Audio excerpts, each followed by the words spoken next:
네, 이번 시간은 뉴스엔 파워 인터뷰 코너입니다. 20대 대선이 이제 50일 앞으로 다가왔지만 지지율은 여전히 혼전 양상을 보이면서 한치 앞을 알 수 없는 모습인데요. 오늘은 국민의힘에서 디지털 선거운동을 이끌고 있는 이영 의원과 함께 대선 준비 상황과 전국 이슈에 대한 입장을 들어보도록 하겠습니다. 의원님 어서 오십시오. 네, 안녕하세요. 네, 한참 바쁘실 텐데 나와주셔서 감사합니다. 네, 감사합니다. 네. 저도. 지난 일요일 윤석열 후보의 부인 김건희 씨의 통화 녹취 파일이 네네. MBC 스트레이트를 통해서 이제 공개가 됐는데 네. 의원님도 시청하셨나요?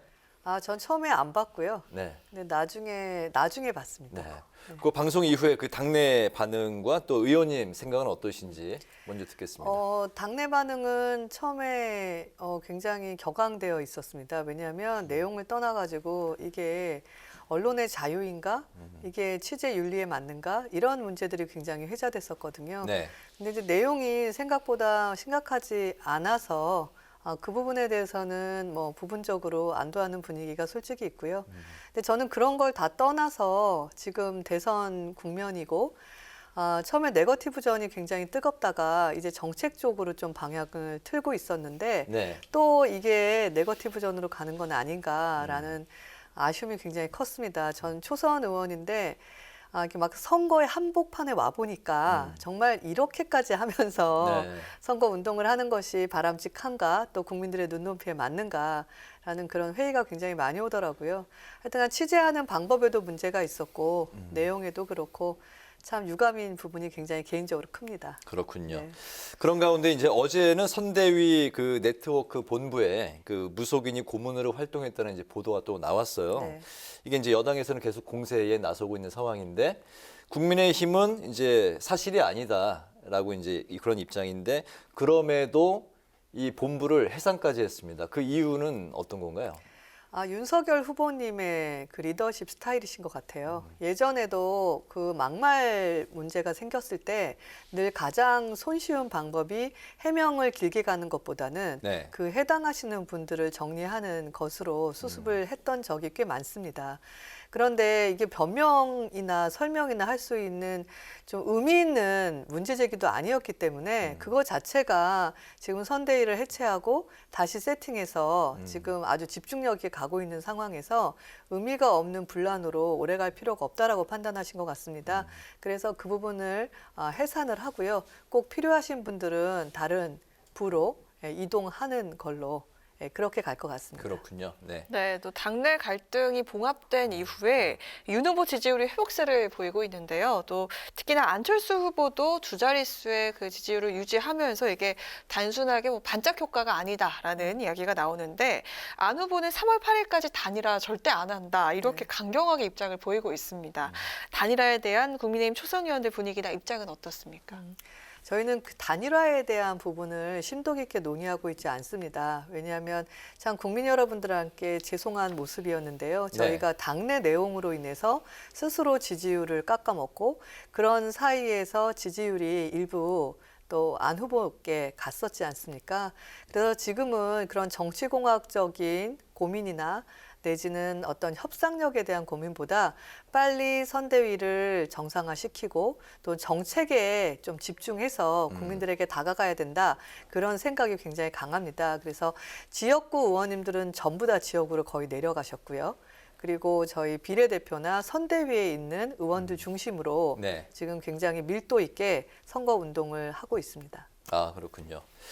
그 의원님이 당에서 지금 그 요즘 것들 연구소 네네. 소장을 맡고 계시죠. 네네. 이게 2030 청년들을 위한 네네. 이제 그 조직인데 네. 그런 가운데 이제 윤석열 후보가 이대남을 잡기 위한 여러 가지 이제 공약들을 지금 내놓고 있는 상황인데 윤 후보의 청년 민심 잡기 방향 네. 어떻게 이영 의원님께서는 어떻게 생각하십니까? 전 굉장히 좋다라고 생각을 합니다. 네. 뭐 일각에서는 너무 이대남만 잡느라고 이 젠더 갈등이 아니라 세대 갈등 만드는 거 아니야? 뭐 이런 얘기도 하시는데 네. 실제로 지지율이 떨어졌던 이유를 저희가 선대위 내부적으로 분석을 했을 때 2030 이탈률이 제일 높았습니다. 그러면 어떤 것을 할 때 우리가 선택과 집중을 해야 되기 때문에 첫 번째 선거 전략으로는 가장 큰 폭으로 떠나갔던 2030들에게 다가가는 정책과 유세를 하고 그 다음에 이제 또 다른 부분에 대한 그 유세들을 준비를 하고 있거든요. 근데 네. 굉장히 짧은 시간에 지지율이 많이 빠져서 걱정도 했지만 또 짧은 시간에 지지율이 또 회복되고 있습니다. 그래서 지금 다가가는 방식이 그래도 호응을 얻고 있구나라고 생각하고 있습니다. 네. 네, 그리고 이원께서는 당선대의 디지털 선거 운동을 총괄해 오고 계신데 또 저희가 뉴스엔에서 매주 자료 화면으로 또 잘 영상이 나가고 있습니다. 아, 감사합니다. 또 최근 또 AI 윤석열 그리고 59초 쇼츠 영상 등이 아주 큰 호응을 얻으면서 주목을 받고 있는데요. 네. 윤 후보 디지털 선거 운동의 핵심 전략은 무엇이고 또 앞으로 또 어떤 새로운 기획을 갖고 계신지 살짝 예고 가능할까요? 저희가 전체적인 전략은 3P 전략을 가고 있습니다. 네. 하나 첫 번째 P는 뭐냐면 폴리테인먼트라고 해서요. 정치적인 메시지를 담지만 재미가 있어야 된다. 그리고 유익해야 된다. 그런 방법으로 하나 가고 있고요. 두 번째 P는 플랫폼입니다. 지금 코로나로 인해 가지고 네. 언택트 시대이고요. 또 4차 산업혁명이 본격화되면서 디지털 인구가 지금 유권자 수 중에 절반을 넘고 있습니다. 그래서 유권자들에게 메시지를 전달하는 방식이 오프라인이 아닌 좀 디지털 플랫폼을 이용해서 다가가자라고 하고 있고요. 세 번째 P가 프롬프트 피드백인데요. 일방향으로 우리가 원하는 메시지만 전달을 하고 잘 들으셨겠지, 행복하시겠지 이런 게 아니라 즉각적인 그 응답을 좀 받는 쪽으로 가보자라고 하고 있습니다. 그래서 그 AI 윤석열 같은 경우도요. 질문을 하면 궁금하신 걸 질문을 하면 대답하는 형태로 되어 있고요. 공약 위키 같은 경우도 이런 공약 만들어주세요라고 실제로 직접 입력을 하실 수가 있습니다. 그리고 이번에 우리 선거송 같은 것도 전체 공모를 통해서 했고요. 그 다음에 그 선거송 관련해서도 양방향으로 하는 서비스를 지금 기획하고 있습니다. 네. 그래서 그런 3P 전략에 의해서 구정을 기점으로 해서 새로운 또 저희가 준비한 디지털 유세 서비스들을 하나하나 오픈할 계획입니다. 그렇군요. 윤석열 후보의 AI도 혹시 그러면 의원님이 만드신 건가요? 저희가 그 부분은 네. 협력사가 있었고요. 네. 제가 직접 당 안에서 개발했던 것은 그 드루킹을 방지하는 크라켄이라는 플랫폼을 직접 개발했고요. 네. AI 윤석열 같은 경우는 AI 알고리즘이랑 엔진이 필요하기 때문에 파트너사와 함께 네. 공동 개발한 겁니다. 그렇군요. 네. 그 의원님도 가끔 이제 출연을 하시던데, 네. 예, 그 연기력이 상당하시던데요. 저요? 네. 잘 봤습니다. 네, 네, 감사합니다. 알겠습니다. 네. 방금 이제 그 크라켄 말씀하셨으니까 네네. 관련 질문 드리겠습니다. 보안업체 대표이사 이제 출신이시고 네. 의원님 주도로 국민의힘이 이제 크라켄을 이제 개발을 한 거죠. 네. 크라켄 프로그램을 통해서 윤석열 이제 후보를 조직적으로 비방하는 듯한 그런 움직임을 포착하셨다고 네. 하셨는데 이건 어떤 내용인가요? 저희가 크라켄을 개발한 이유는 보면 제가 국회에 왔을 때 2017년 대선이랑 2018년 지방선거에 실제로 드루킹과 같은 그 조작된 여론을 만드는 행위가 있었다라는 것이 밝혀졌고 그래서 김경수 전 경남지사 지금 유죄를 선고받아서 형을 살고 있지 않습니까? 네. 그런데 그것을 잘했다 잘못했다를 계속 반복적으로 하는 것은 제가 이공계열이어서 그런지 근본적인 문제 해결을 하고 있지 않다라고 생각이 들었습니다. 그래서 적어도 방어를 할 수 있거나 모니터링 할 수 있는 것을 해서 사전 차단을 하는 것이 바람직하지 일어난 결과에 대해서 계속 이렇게 다람쥐 쳇바퀴 돌듯이 비난을 하는 것은 바람직하지 않다라고 생각해서 네. 개발에 착수를 했고요. 네. 저희가 그 엔진 저희 크라켄에서 모니터링을 하고 있습니다. 기사들이나 기사 댓글, 그다음에 커뮤니티에서 활동하시는 것들 중에 저희가 일일이 들어가서 보지 않고요. 왜냐하면 그 양이 굉장합니다. 그래서 사람이 들어가서 볼 수 있는 내용은 아니고요. 네. 특정한 아이디가 굉장히 짧은 시간 안에 반복적으로 같은 글을 재생하고 있는지 예를 들면 그다음에 뭐 특정한 어떤 행위들이 반복적으로 일어나고 있는지 이런 것들을 알람을 합니다. 그렇게 되면 저희 관제센터에 있는 검사관들이 들어가서 네. 다시 한번 체크를 하고요. 그래서 정말 문제가 있다라고 생각을 하면 선대위 안에 법률지원단이 있습니다. 그쪽에 실제로 넘기고 거기서 법률적으로 확인을 다시 한번 한 다음에 선관위에다 신고하는 그런 프로세스로 되어 있는데요. 실제 지난번에 저희가 시범 서비스를 하는 도중에 문제시되는 그룹들이 두 그룹 저희 안에 걸렸습니다. 네. 그래서 그 부분에 대해서 한번 어떤 부분들이 문제가 된 건가요? 뭐 예를 하나 드리면 웹상의 아이디랑 그다음에 실제 아이디가 보통 다릅니다. 그래서 하나의 아이디로 댓글을 단 걸로 돼 있지만 실제로는 20분이 그룹으로 함께 댓글을 단다던가 네. 아니면 똑같은 그 비방 글을 이게 이제 웹상에서도 엔진으로 거르거든요. 너무 똑같은 글들이 네. 올라오면 그럼 그 중간중간에 이모티콘을 삽입을 합니다. 그러면 다른 문장처럼 보이거든요. 그리고 똑같은 문장을 앞에 문장과 뒤에 문장을 교체합니다. 그래서 전체적인 문장은 동일한데 그런 식으로 패턴을 바꿔서 댓글을 달고 있는데 그런 부분들을 다 저희가 걸러냈습니다. 네. 그래서 일단 공식적으로 법률적인 대응을 하기 전에 기자회견을 통해서 경고를 했고요. 조만간 이제 본격적으로 저희 선대위에 시스템이 설치가 돼서 운영을 하고 있기 때문에 다음번 기자회견에는 구체적인 것들까지를 단순 경고가 아니라 설명드릴 예정입니다. 네. 여기서 이제 조직적으로 움직이는 이제 의심 그 징후가 포착됐다는 거는 그 상대당 이재명 후보 선대위를 지칭하는 건가요?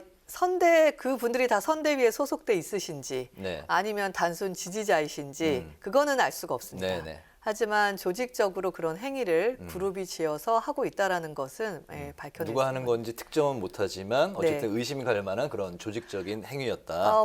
아이디를 할 때 다 개인정보를 입력하셔야지 포탈별로는 승인이 나기 때문에 저희가 그분이 어떤 분이라고까지는 단정짓기 어려우나 그것이 네. 신고가 되면 구체적으로 어떤 분인지는 밝혀낼 수 있습니다. 알겠습니다. 근데 이제 그 크라켄 그 활동이 여론을 사찰한다 이런 이제 비판도 나오고 있어요. 여기에는 어떤 입장이세요? 거기 앞부분에 설명드린 것처럼 사찰을 하려면 사실 내용을 봐야 되거든요. 네. 근데 실제로 인터넷상에서 만들어지는 컨텐츠의 유형이나 양이 굉장합니다.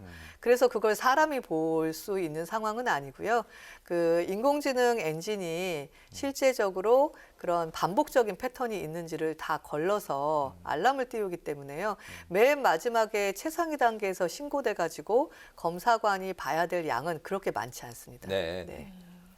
네, 그리고 의정활동 관련해서 이슈도 하나 짚겠습니다. 현재 행안위 소속이시잖아요. 네네. 얼마 전 스토킹 범죄 처벌법 개정안을 대표 발의하셨는데요. 네. 요즘 데이트 폭력이나 또 스토킹 범죄 같은 게 끊이질 않고 있습니다. 어떤 내용의 법안인지 발의 배경이 궁금하고요. 네네. 또 올해 의정활동 목표와 함께 계획도 마지막으로 한 말씀 부탁드리겠습니다. 네. 그 스토킹 범죄 처벌법이 있는데요. 지금은 어떻게 되어 있냐면은 경찰이 100m 이내에 그 스토커라고 하는 그분들이 왔을 때는 다가오지 못하게 법으로 제한을 둘 수 있습니다. 그런데 그것을 어겼을 때 1,000만 원 이하의 벌금을 내야 되거든요. 네. 근데 스토킹을 할 정도면 사실 그 순간에 이렇게 이성적인 판단을 하실 수가 없다 보니까 그냥 송반망이다라는 것이 지금의 많은 분들이 얘기하고 있고요. 스토킹을 하시는 분들 입장에서 그냥 내가 내지 뭐. 이런 겁니다. 그래서 이 부분을 조금 보완을 해서 1년 이하의 징역까지도 살 수 있도록 좀 그 처벌의 강도를 높였습니다. 실제 스토킹 되게 단순하게 생각하셨다가 지금 생명을 잃는 그런 중범죄까지도 가고 있기 때문에 네. 이런 식으로 경각심을 올리면서 좀 다시는 이런 일들이 발생하지 않도록 재발 방지를 할 필요성이 있어서 그렇게 법을 발의했습니다. 네. 그리고 일단 저의 남은 의정 활동은 2년이 조금 더 남아 있는데요. 네. 2년 동안의 계획보다는 일단 3월 9일까지 제가 지금 선대위의 디지털 미디어를 전부 맡고 있기 때문에 사실 이 선대위가 저희가 쭉 가도 할 일이 굉장히 많은데 일단 민주당에 비해서 되게 늦게 저희가 세팅이 됐고요. 네. 또 중간에 한번 해산해서 다시 만들어졌기 때문에 지금 주말도 없이 예전 회사 다닐 때 프로젝트 마감하듯이 바쁩니다. 그래서 많은 국민들 있게 윤석열 후보가 전달하고 싶은 정치 메시지, 그리고 국민의힘이 정말 전달하고 싶은 다양한 메시지, 그리고 국민들이 어떤 것을 국민의힘과 윤석열 후보에게 바라시는지 이런 거 쌍방향 소통이 잘 될 수 있도록 많은 서비스들을 기획한 것들을 기한 내에 만들어내는 것이 지금 제 3월 9일 의정 활동의 최우선 과제입니다. 그렇군요. 이 질문에 대한 대답을 좀 짧게 듣고 싶은데요. 그 디지털 이제 그 책임자시니까 네. 그 디지털 선거 운동으로 그 젊은 청년층 표심을 잡기 위한 그 핵심은 어떤 건가요? 어떻게 하면 잡을 수 있나요? 저는 쌍방향 소통이라고 생각하는 게요. 뭐 어떤 것을 일방향으로 줬을 때, 이런 것도 있구나라는 세대가 아닙니다. 그들은 본인들이 그 어떤 것을 봤을 때 즉각적인 의견을 제시하고 싶어 하고요. 네. 실제 그 의견이 어떤 식으로 받아들여지고 있는지까지도 확인하고 싶어 하거든요. 또한 소통 방식이 이번에 보셨지만 페이스북에 윤 후보님이 굉장히 짧게 여가부 폐지 이랬을 때 굉장히 파워풀했거든요. 네. 그러니까 굉장히 짧고 강렬하고 본론만 얘기하면서 본인들이 또 그것에 대한 피드백을 줬을 때 또 대응도 즉각적으로 해주는 공감을 굉장히 중요시 여깁니다. 그래서 이번에 59초 저희가 쇼트 영상으로 공약을 지금 내보내고 있거든요. 그것에 대해서는 보통 선거가 끝나면 후보가 무슨 공약을 얘기했는지 대부분 기억을 못 하시는데요. 네. 저희가 이렇게 규칙적으로 공약을 쇼트로 내고 있는데 그것에 대해서는 많은 분들이 무슨 공약 있었지, 무슨 공약 있었지라고 얘기해주고 계시거든요. 네. 그래서 지금 짧고 강렬한 메시지를 지금 원하는 방식으로 어디에서나 접근 가능하고 어디에서나 피드백을 올려줄 수 있는 그런 식으로 소통하려고 노력하고 있습니다. 네, 강렬한 메시지를 짧게 그게 네. 핵심이군요. 네, 그렇습니다. 알겠습니다. 남은 50일 동안 건강 잘 챙기시고요. 네. 잘 지켜보겠습니다. 네.